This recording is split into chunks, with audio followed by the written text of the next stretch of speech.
Hey there! In part 1, you saw me preparing the loom for weaving again. Now that it's all ready, it's time to measure out the yarn and string the loom. The warping board and the umbrella yarn holder make this quite easy. Each time you go from a peg left to right, it's 1 meter. I'm stringing it with enough length to get 2 shawls out of it. So that means if I want each shawl to be 250, that's 5 meters. And then you add another 50 or 60 centimeters for what they call warp waist. So today I'm measuring lengths of string about 5.5 meters long. I need more than 200 ends in order to get the width of the shawl that I'm interested in.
So I finished this part of the counting out of the threads.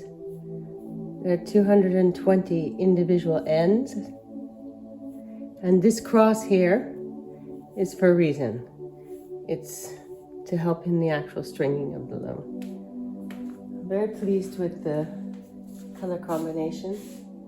It's beautiful.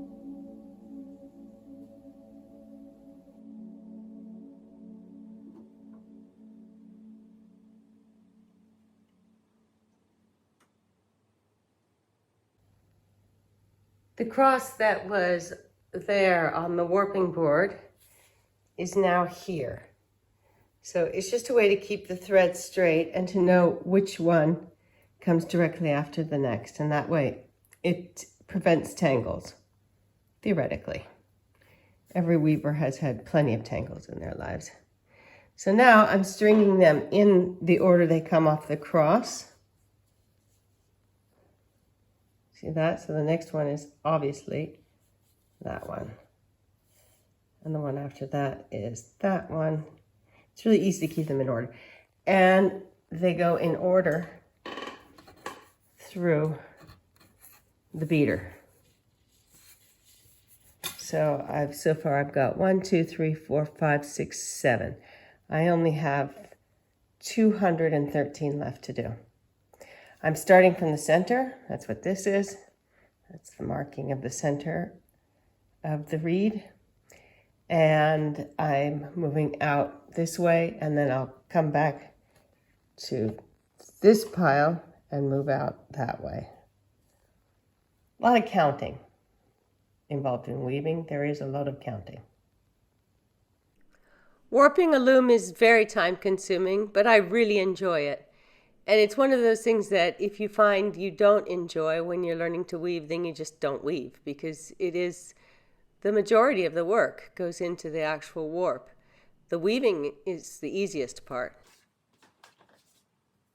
Now it's time to weave the first few lines, which will not be part of the final weaving. We call this the junk yarn, and it's to establish the beginning of the weaving. You'll see. I like to use yarn that is a little bit fuzzy, an angora, because it establishes a particularly good first line to start the proper weaving on. You'll see in a second what I'm talking about. I'm on a chair with wheels, which I eventually change. And also this shuttle is a really short one, just for the junk yarn, just for a few lines of this junk yarn.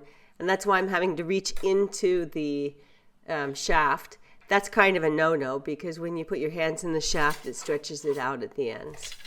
But that's just for these first few lines that I have this to weave in. You don't beat it down. You just change position of the heddles and get 3 lines on, and then you beat it down all together. After a few more lines of the junk yarn, you're ready to start with the proper weaving. This junk yarn basically holds the weaving in place at the ends, especially when you cut it off the loom.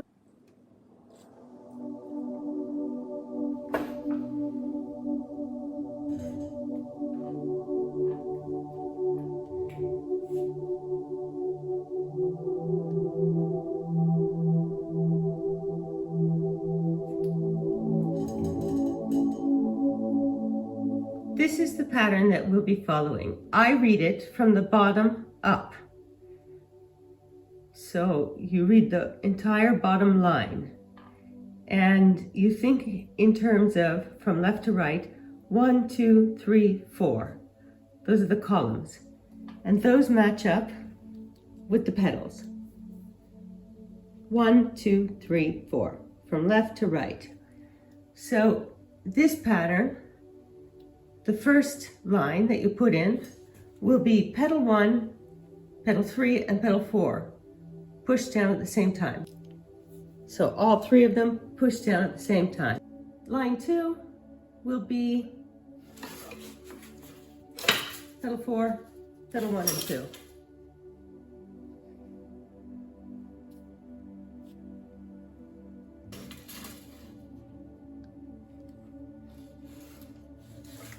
And line 3 will be 1, 2, 3, and line 4 will be 2, 3, 4. Afterwards, you repeat from the beginning again.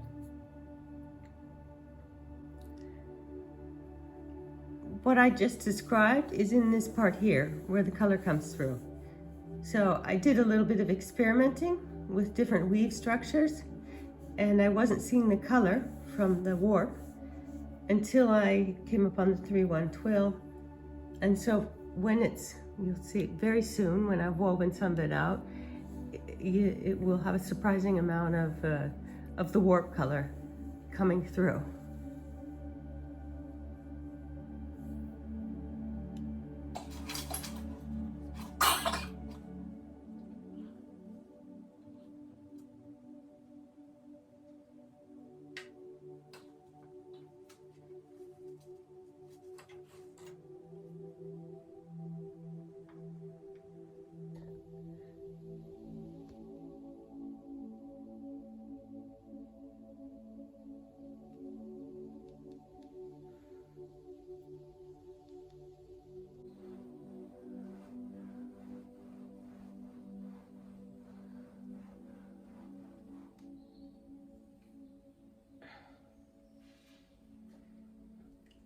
I've been doing as much unweaving as I have been doing weaving. So I haven't gotten very far. And the reason is because I've been making a lot of errors, and you can see from the bottom side where I've skipped some stitches. And that's never been an issue for me before. And I realize now that with my bare feet, I just don't have the strength in my legs anymore from MS to be able to get the petals all the way up. So I found the solution, and that is to wear boots. So from here on out, I should be able to get the strings all the way up, and I won't be skipping stitches so much. But for now, I need to undo a whole bunch of lines in order to redo it. So I'll show you what it looks like after I get a little bit done. After struggling for quite a while, even with boots on, with my wonky right leg, I gave up and decided to go back to a plain weave. A plain weave involves just 2 petals at a time. It seems to be that third petal that I just can't do. So I'm back to a simple plain weave, which I like. It's beautiful. This is going to be a wool shawl, and I think it will be nice and drapey by the time I get through with it. That's the idea. So when I push the first petal goes up. It's strung to do that. The second petal goes up, and so on and so forth. So what's called a plain weave is you push 1 and 3 when you're going in one direction, and you push 2 and 4 when you're going in another direction.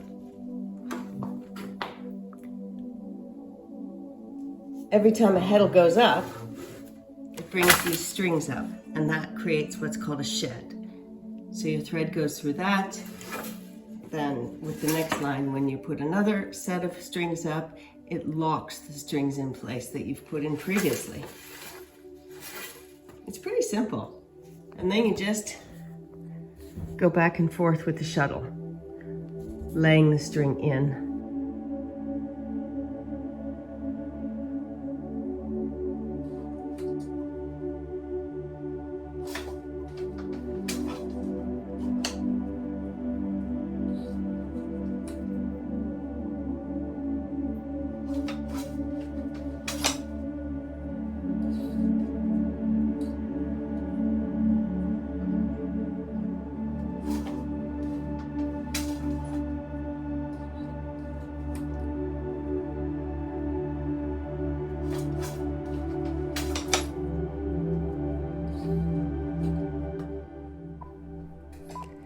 Thanks so much for spending this time with me at my loom. I'll see you soon, and if you're not subscribed already, please consider doing so. Don't forget to spread those likes, and I really enjoy reading your comments. Until next week, have a good one.